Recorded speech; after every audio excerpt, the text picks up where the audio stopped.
I bet you're wondering why I'm bundled up at my sewing machine. Well, it's because number one, it's a little chilly in here. I just turned the fire on. And number two, I'm working on snow today. I'm trying to create blocks that look like snow because my big art quilt that's on the wall that you will see eventually is a snow scene, and I want it to look snowy. So I am making these blocks, and let me show you how.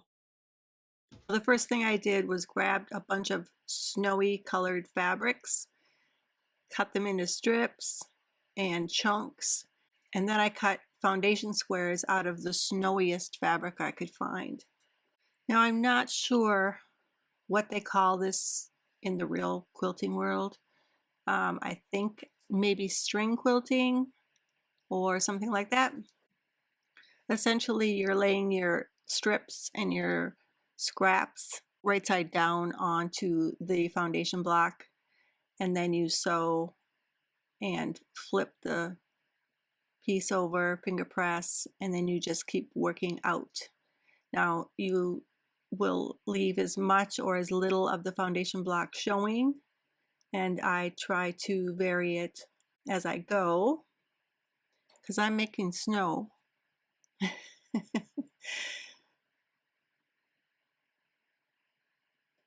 This is one of my very, very favorite things to do when I want to sew, make a quick quilt, not have to think too much, not have to plan the whole thing out. Just grab a handful of scraps that I like how they look together and start sewing.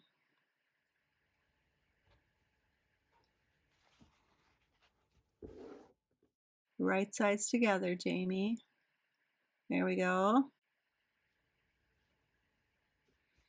And these chunks and strips can go on wonky or straight.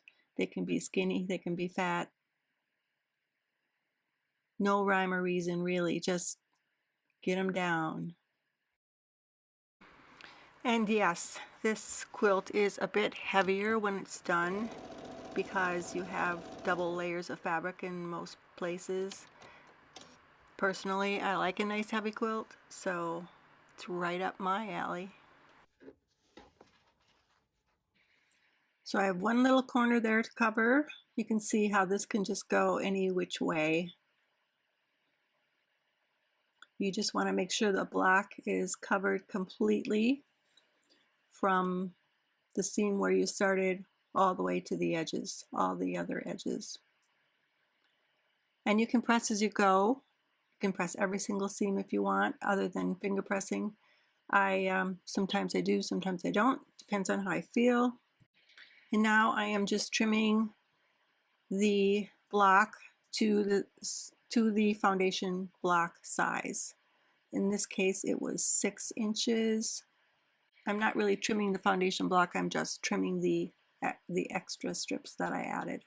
And here you can see the first of the blocks. And here are a few more. I am laying them out and trying to get the best effect of snow.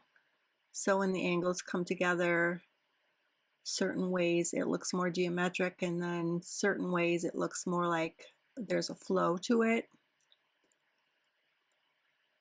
I'm not sure this is going to work. I do like the blocks. I do like the fabrics. I think it would make a pretty quilt. I'm not sure it looks like snow. So then I try something else. So I had these units, I'll call them, of blues and grays and whites that I had sewn. They were in my studio for maybe a couple months. And I'm thinking, well, what if I incorporated those into these blocks? What if I cut these in half? And I'm just kind of auditioning here. And then, true to how I usually do things, I just stop thinking and I just cut. And I decide to do a curve because everything is so angular. I'm thinking the curve may soften things. It might help it look more like snow. So I'm going to sew these together and see what that looks like.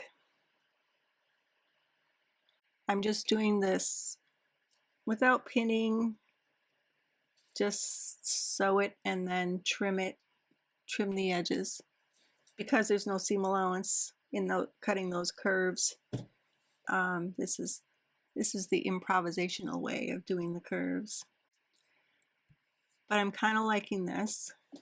It's kind of breaking things up. Let's just say I'm encouraged. And here I am actually working on the art quilt with these blocks that I just created. And you will have to wait until the reveal of that quilt to see if this worked or didn't work. Cliffhanger. Okay. Honestly, if I knew if it worked, I would tell you.